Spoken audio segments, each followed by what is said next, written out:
Hello, everyone. 2021 is upon us, and we are back. Our first podcast in the new year. Thank you all for joining us. I'm Jules Hilliard, founder and CEO of Secure Block Technologies, bringing you the industry's first blockchain operations center, or BOC for short. Monitoring, analytics, security, and validation for all your chains, nodes, and dApps from one single pane of glass. Built by the enterprise for the enterprise, we give developers the insight and tools needed to optimize the DevOps cycle, or Dev Chain Ops cycle as we call it, and expedite your next-gen chains and dApps from development into production. For more information, please visit our website at secureblocktech.com. Today, we're going to pick up where we left off on our last podcast, which currently seems like it was last year, way back in 2020. So let me bring the audience up to speed. As everyone knows, we had a major hack in our core infrastructure here in the US and all over the world. So today we're going to bring you up to speed on current cyber attacks and the impact to the industry.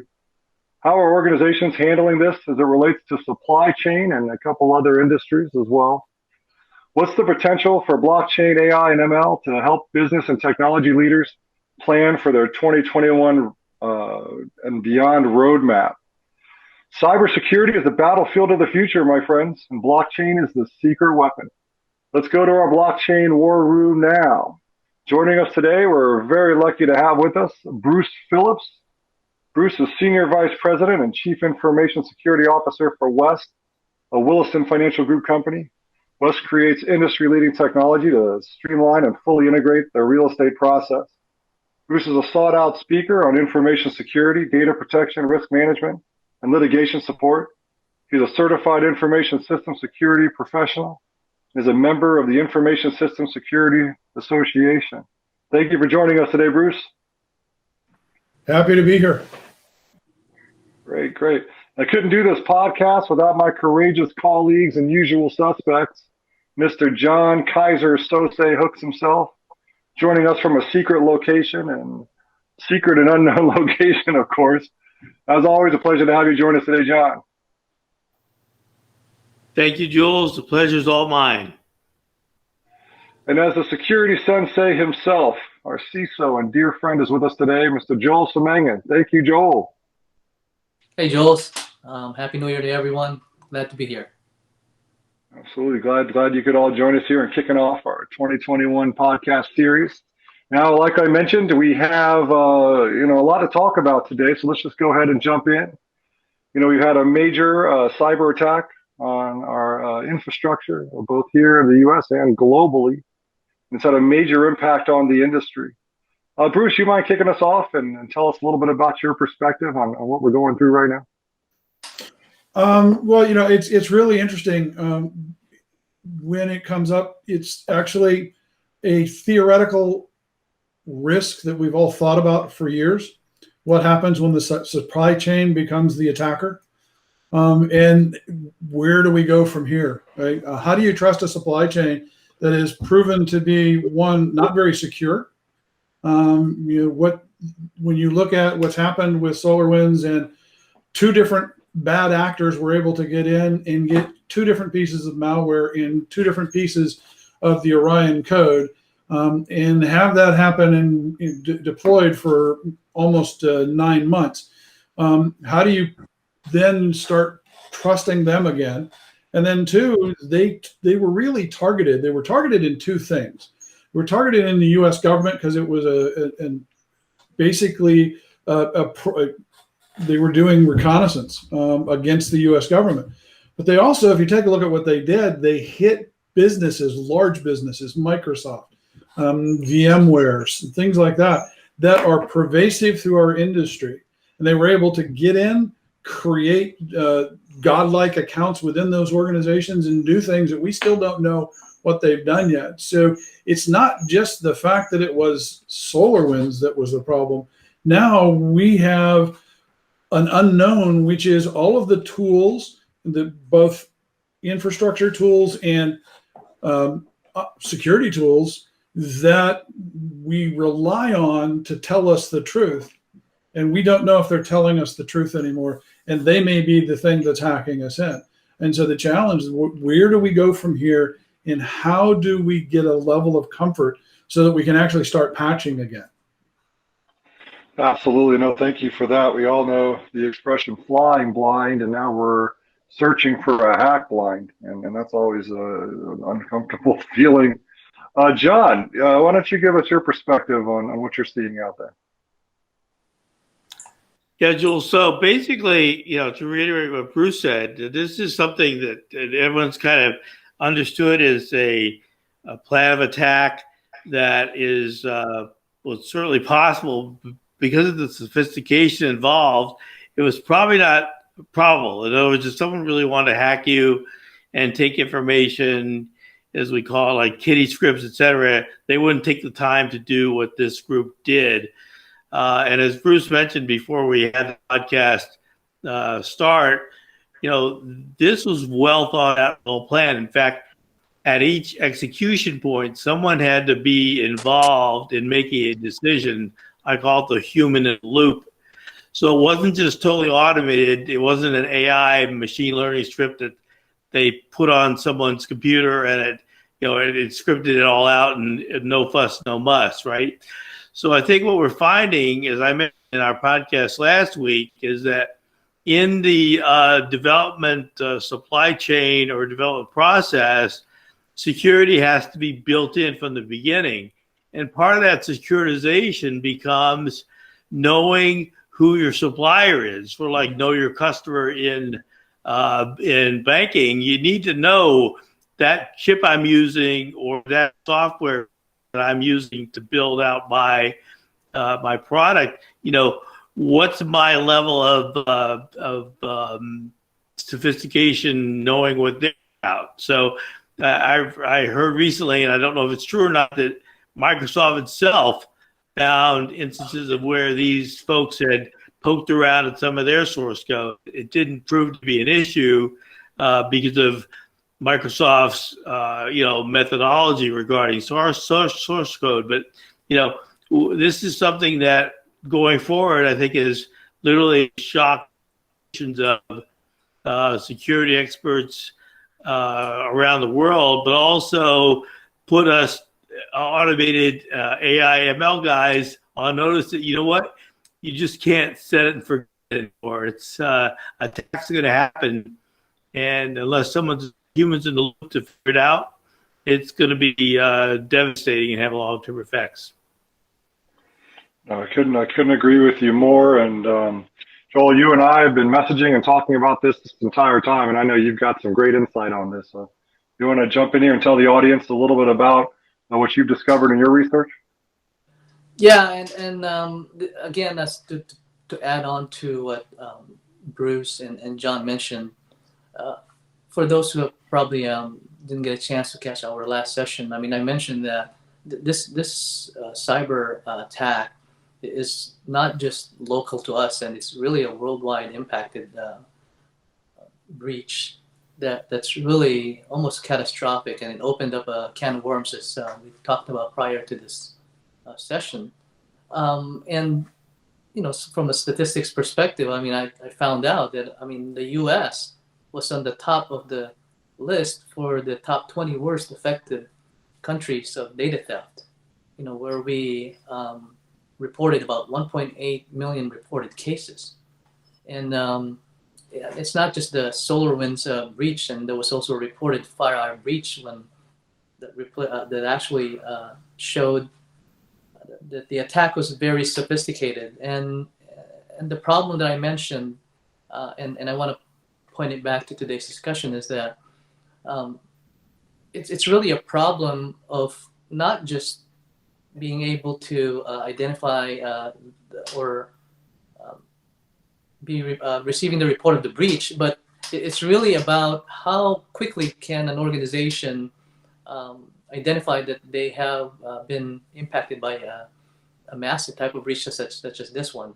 And I found out some of the data, like it takes about over 200 days before an organization can even detect that they have been breached, and about 70 days to react and contain the breach, which again, it's reflective of how we really need to look at these breaches, because breaches will not stop anytime soon, and in fact they will be escalating in very sophisticated manners as even technology advances.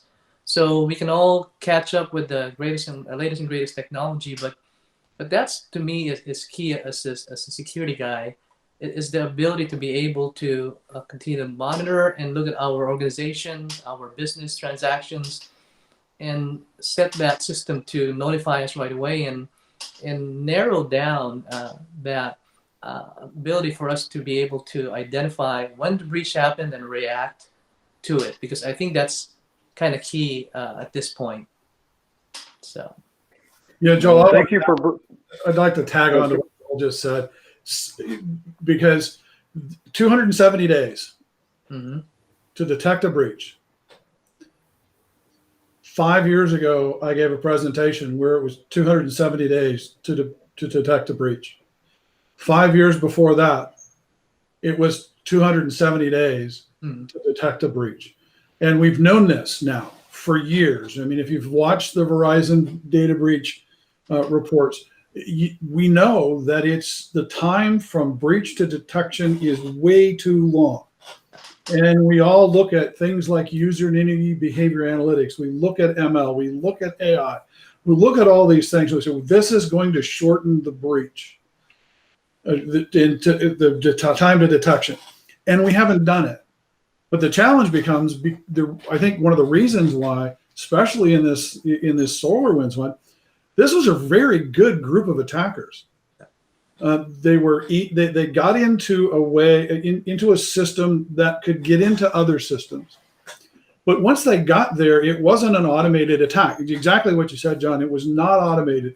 There were people on the keyboards, and they were doing some really interesting things. I was at a breach briefing 2 days ago, where one of the things that they were doing is they were compromising the first responders' email accounts. Your IR team's email was compromised so that they could see what you were doing to combat them. That's a level of sophistication that we haven't seen before. And at this level, we got to get better. We got to be able to understand our supply chain. We got to understand what we're bringing into our systems.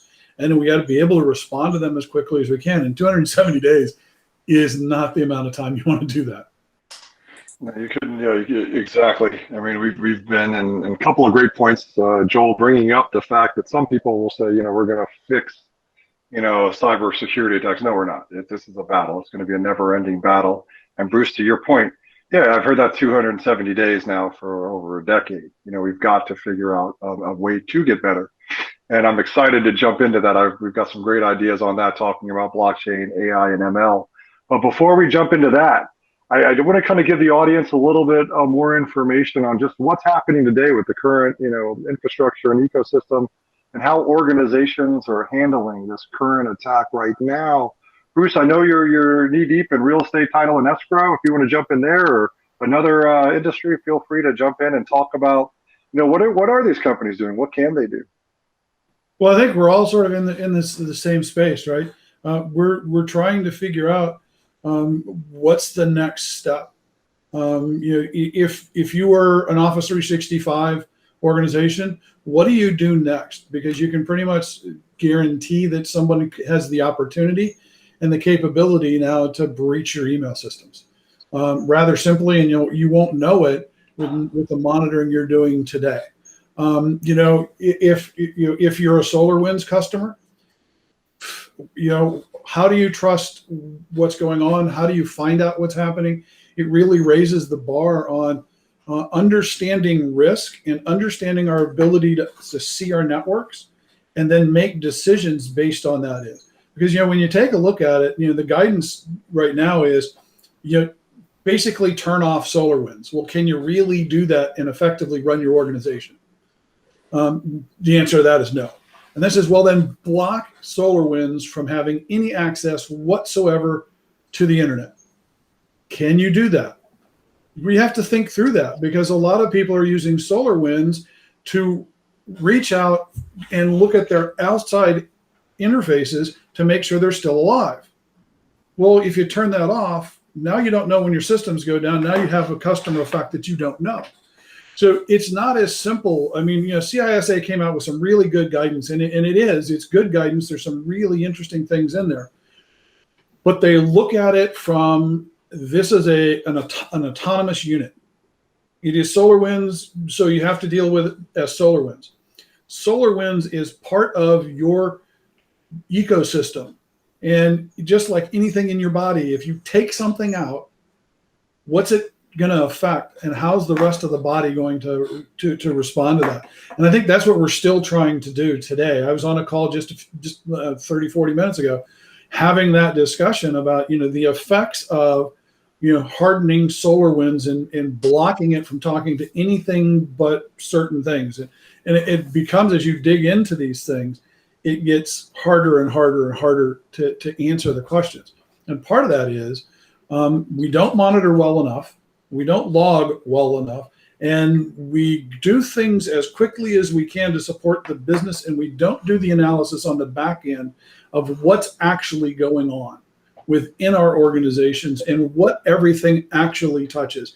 And the older the organization, the more spread that becomes. And that those tentacles start getting out there, and they're harder and harder to find, and they're not well documented. So I think those are some of the things that I'm looking at is how do we get better at understanding our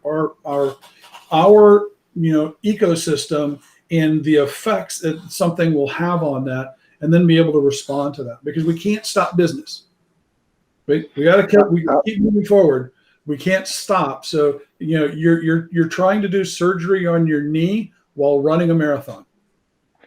Absolutely. And then, like you mentioned, the services that SolarWinds are providing are absolutely essential. Monitoring, analytics, and then as you know, we have a product specifically for blockchain I'm going to talk about a little later, and how we actually tackle that problem, and understanding, as we've seen from the beginning, that hacks are going to continue to happen.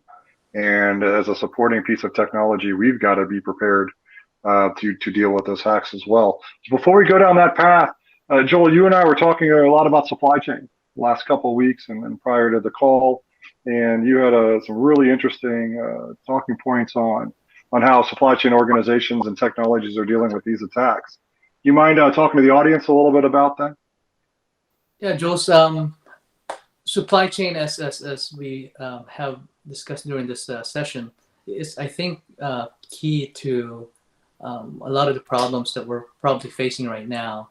And one of the things that, as I was looking on the internet and researching how organizations are trying to work this out in that area, I found a very good report that I saw, that I found that IBM is discussing how blockchain technology can be used to validate the vaccine supply chain and personal records. As we all know, with the global pandemic and the vaccine efforts to really do this as quickly as it can be done, there's the concern about security and privacy with regards to medical and electronic protected health information records, right? So this again is very impactful, and I started to read more and look into it, and IBM was identifying that this is going to be very impactful in their distribution or support to distributing the COVID-19 vaccine, as they see blockchain technology's ability to make the data easy to verify and very difficult to falsify, which again, because of the blockchain technology's immutable inherent characteristics, right, as we all know. And that with blockchain, they will also be able to ensure that the vaccines are shipped to the right place and that they're not diverted or stolen by other bad actors, right? And that it can also be used to help patients track their vaccine records and possibly even use this as the proof of vaccination moving forward as people try to travel or for school requirements and such. And according to IBM, quote, I want to say this, that they say that this will be the most sought after counterfeit and probably diverted drug ever for the first 6 to 12 months after it comes out. So by reading that, I can really see that having an organization to be forward thinking on how they should be able to plan on their plans to really secure their business organization's information, and by IBM's technology and using blockchain technology to be able to implement this vaccination distribution is a good implementation or a good sample that we can all reflect, or at least use as a sample. Jules? Absolutely. And John, as a man who needs many vaccines, what are your thoughts possibly on what organizations are currently doing, or what they can do to help in the situation? Well, as I mentioned, in a couple of podcasts we had, as well as this one, coming from a software development background, we used to say the first decision was build or buy, right? Do we build it in-house? Do we support it in-house? Do we keep it in-house?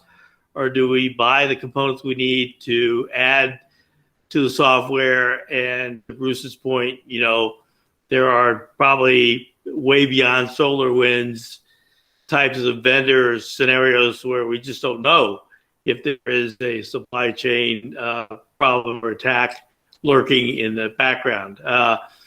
And as I mentioned last week too, the other decision that CIOs are making today, and they're rethinking to a certain extent, is, do I host my assets on site, on premise, or do I use the cloud?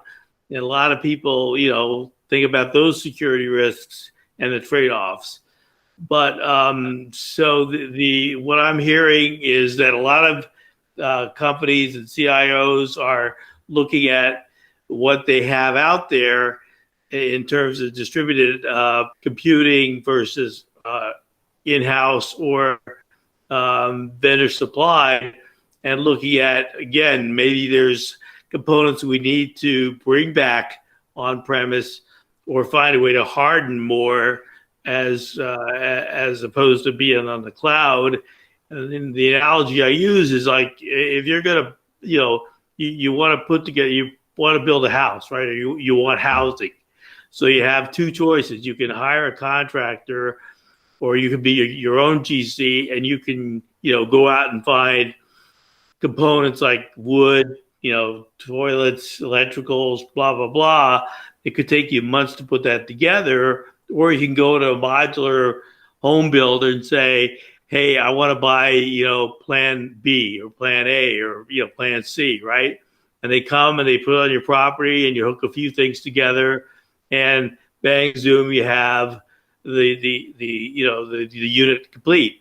The problem with that scenario is you don't know if the suppliers for each of those components meet your requirements. Maybe the plumbing's okay, but the electrical was done poorly. So at some point your house catches fire because it's poorly wired.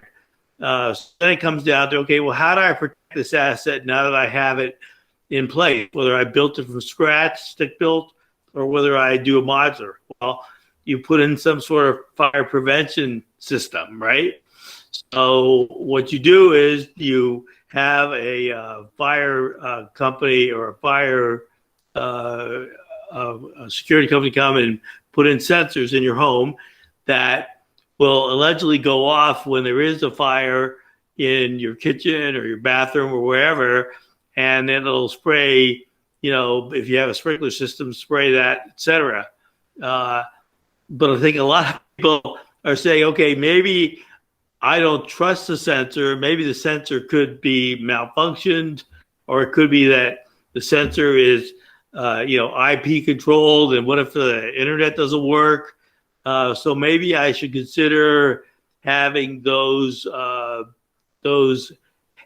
should flood the house with halon all day long, or I should go out and start hosing the outside of my house every day of the week, knowing that there's probably a 1% chance I'm going to get a fire, right? So people are kind of like not sure exactly where to go from where I'm talking, because they feel like they've been so violated in ways that they really never thought possible, that they're making all sorts of either false assumptions or knee-jerk reactions to what can be done. And there's no clear-cut answer. As Bruce said earlier, there are things we just don't know and will continue to be unknowable. Absolutely. No, and I think that takes us right into, I think, what we all really want to talk about is, the planning for the future. Okay, it's here. We know it. It's been here. It's getting worse. And now the leaders, all of us, have been on many calls and watched many video seminars on, how are we going to plan for the future? And what's the potential of blockchain, AI, and ML, to help the business and technology leaders plan for their future roadmap? A couple of years ago, when I got up and we were, innovating, what were we going to do? Because, we've got a SolarWinds-esque product specifically for blockchain. And someone would ask, and then when I was up on stage talking about this, everyone would kind of make fun of us, to be honest with you, make fun of me. Why would we need to monitor blockchain? It answers all the problems. And I would say it does not answer all the problems. It's a step in the right direction. It adds a lot of built-in functionality that we felt could help in limiting some of the abilities of cyber attacks and hackers at getting at the pertinent data and causing too much damage. But that monitoring and analytics and security validation stack, I felt was going to be even more imperative to help ensure that those chains, not only could you expedite the development cycle of the chains themselves by having the visibility, but when you deploy them into production. And it's also why we took the extra time and the extra effort to be built on chain for chain. In an example or a use case, if you will, if a hacker does come along and somehow finds their way into our system, we're able to track every key, much like the hackers used to defend themselves from being found. Our system is capable of turning on monitoring of the actual users themselves, meaning from our users all the way the administrator users on our end, all the way to the user on the other end of the application. So with the proper alert sent and the proper configuration and tracking turned on, if something out of line was to happen, pages were reviewed, users were set up, like you mentioned, Bruce, we would actually be able to be alerted that in fact that was happening. But if in fact a hacker did get in and they were able to look around the system, we log every keystroke, every page, every view, every widget, and we would be able to quickly analyze exactly where the hacker came from and what access did they get, and of course turn them off in real time. So we feel that blockchain plays a role in the right direction, and we feel that we've got an innovative stack that sits on top of it to add another layer of protection on top of the chain itself. Bruce, prior to this podcast, you had some great things to say as well on how you saw blockchain, AI, and ML playing a role in your future planning. You want to talk to the audience a little bit about that? Yeah, well, if I can remember what it was I said. Some of the things that you were saying actually, keyed some things in my mind. If we stay with the sort of idea of the supply chain being compromised, and the problem we have today with SolarWinds is not the fact that whether or not you are running a vulnerable version of SolarWinds or whether or not it beaconed out. The problem is, what did it do after that? Where did it move? What did it touch? And what are the other things that introduced into your environment? That's the hard thing that you can do, that anyone who's been breached today has to be able to do.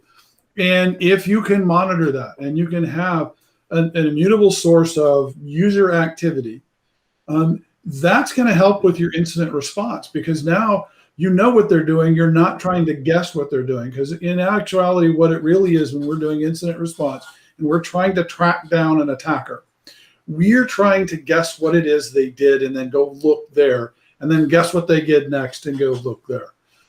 So a technology that would allow us to put together a chain of events that we can then quickly go review would be brilliant, because that would shorten that time from, because there's two big numbers we have to worry about, right? from breach to detection and from detection to remediation, right? Those are both sides of that need to be shorter. And if you take a look at what we've been doing today with the SolarWinds activity, we're still trying to detect everything that's going on. And every other day we're hearing something new that we've just found out. And that's, and if you really go back, that's all the way back to the FireEye breach, because that's how they breached FireEye. And so we're still finding out what happened. So blockchain is something that we can utilize potentially if we can figure out a good implementation that will help us track that. But now you're looking at massive amounts of data. And massive amounts of data means massive amounts of people straining their eyeballs to read that data, or AI and ML, to be able to quickly analyze that data and give us pointers.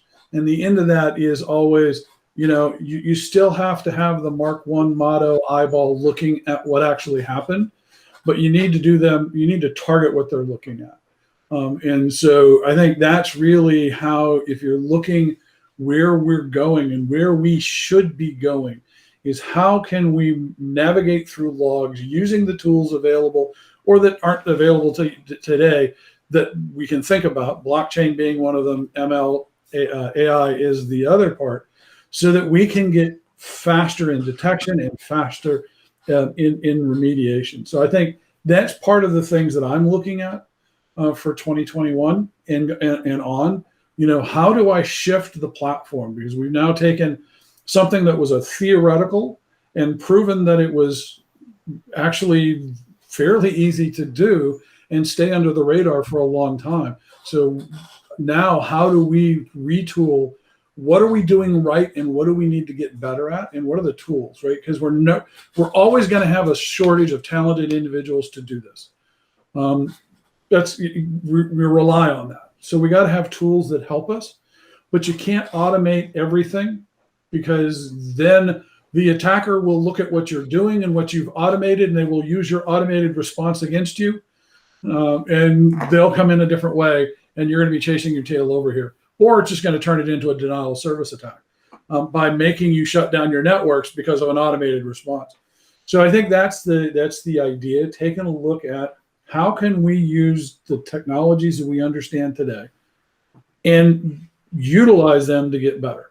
The last thing I'll say, because I always say this when I talk about blockchain is a cool technology. The failure in most blockchain implementations is the implementation. Not understanding the problem you're trying to solve, and then building something to just solve something you don't understand. So make sure you understand the problem, and then find the tool that helps you answer that question. Absolutely. I couldn't agree with you more. And when we set out to build our platform and our BOC, our Blockchain Operations Center, we actually didn't have existing infrastructure in our roadmap providing support for existing infrastructure, but now because we thought companies like SolarWinds and the other major players had it covered. But we're realizing we might have a whole nother opportunity as blockchain is maturing. Still needs some maturity. The dApps themselves need development. That's not what we do, of course. We're realizing that with our architecture, again, as you mentioned, searching in the dark, and you're trying to find out where were the hackers, what did they see, what damage have they done. You don't even know if they covered their tracks. They might have deleted their trails. That you may not know where they have or have not been. Whereas if we had been integrated fully with tracking on, we do drop that data eventually into a decentralized database. So they could try to possibly cover their tracks on the front end. But by utilizing on blockchain, for blockchain, monitoring and analytics system like ours, you can have valid and confident information on where they have been. Now that being said, John, I want to jump in with you because Bruce mentioned, using AI and ML to overcome, the issue that we have with people. We just don't have enough people to really tackle this. You mind jumping in and talking about how AI and ML can bolster blockchain and possibly tackle some of these issues? Sure. Well, first off, AI and ML are often characterized as, black box, black art types of scenarios where things go in, they come out, and no one knows what happens in between, right? And that's true to a certain extent. And that's to Bruce's point is, if someone can hack into that model or that algorithm and figure out what it's doing, then it can be used against you instead of for you, right? So it in and of itself is not the answer to making sure that these attacks do not happen. Just as blockchain is not a silver bullet.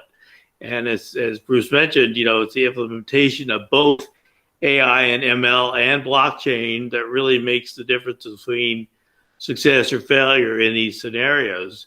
I happen to be a firm believer in the notion of deep packet inspection and log detection and log analytics along the lines of what Darktrace and other companies are doing.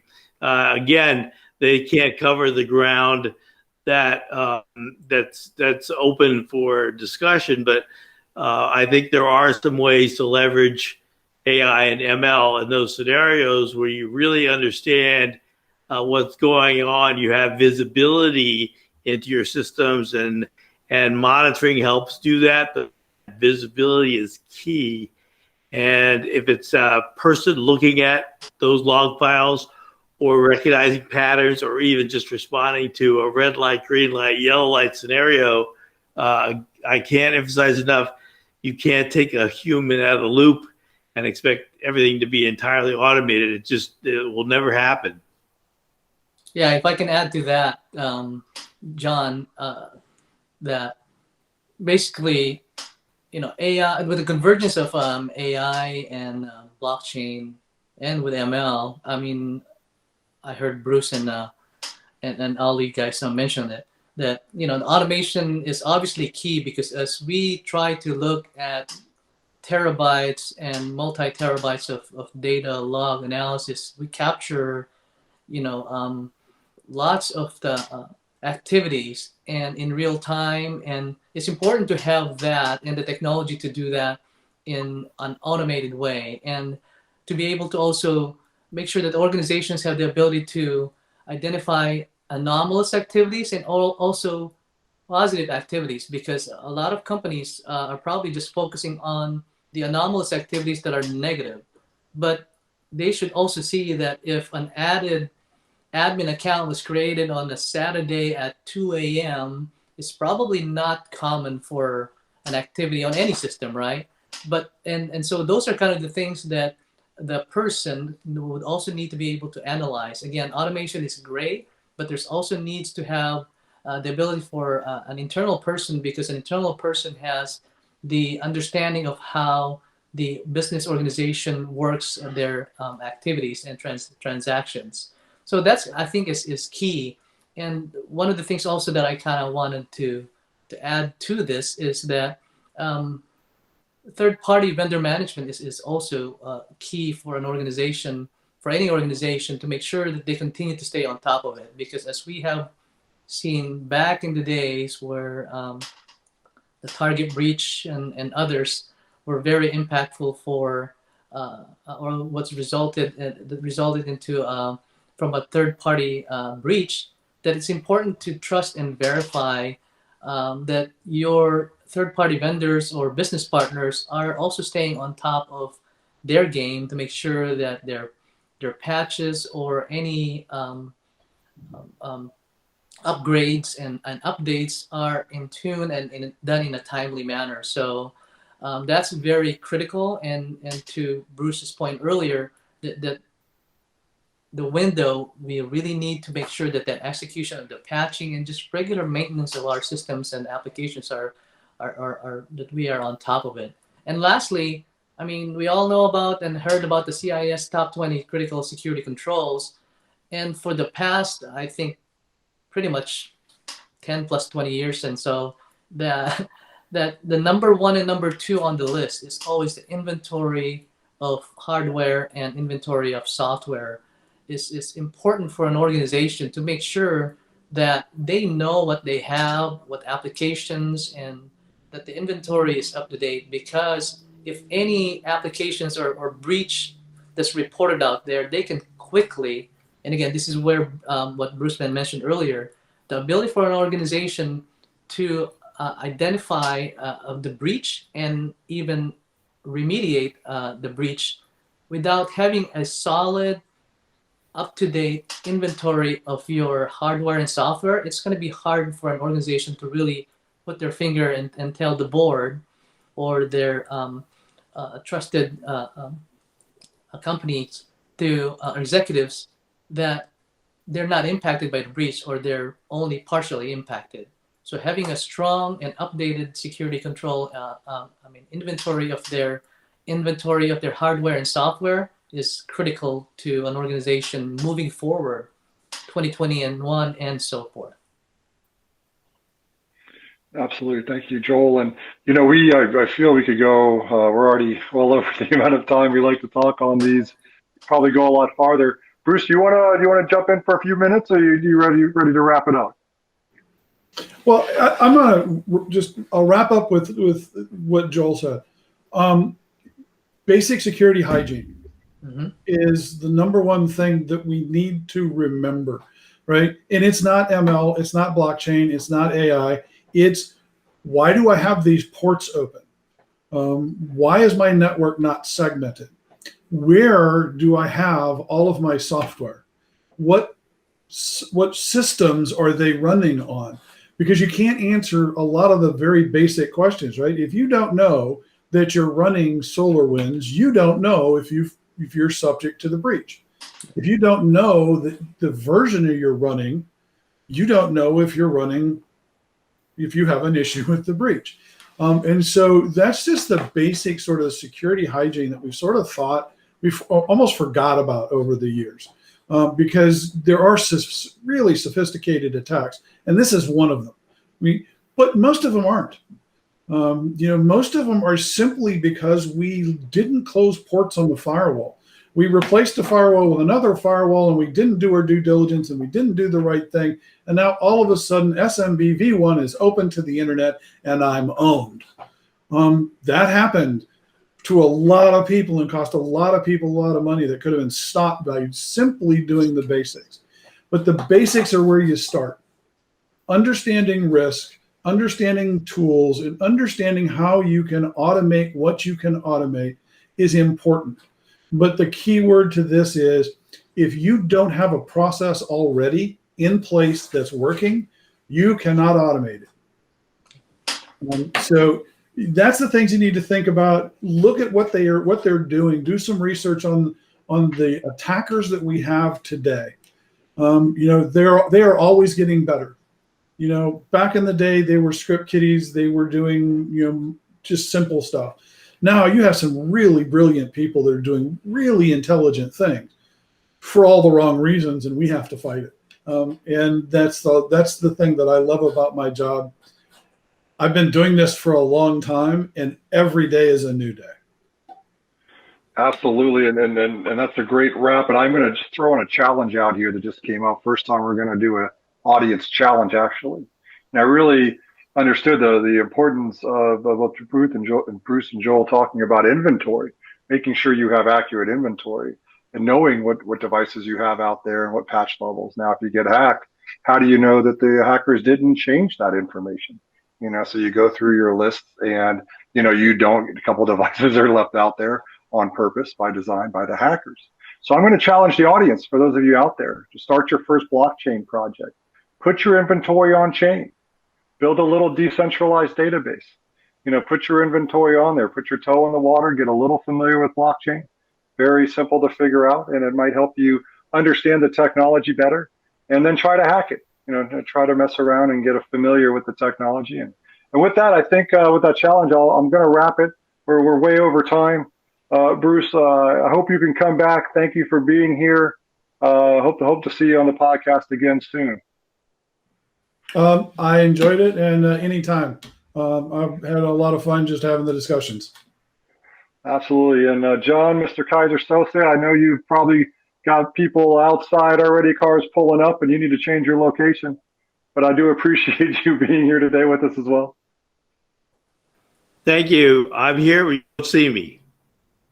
And Joel, my good friend, it's always a pleasure. Thank you for bringing that great security insight to the conversation today. You're welcome. And I want to thank Bruce again, and of course, good friend John and Jules. Until next time. Absolutely. 2021 is off to a great start. And to our great audience, as always, we hope that you found this podcast interesting and informative. Please join us again next week as we continue to build the bridge between blockchain technology and the enterprise. And please visit our website to learn more or contact us at secureblocktech.com. Have a great week, and please reach out with any and all feedback, questions, or desire to join the blockchain revolution.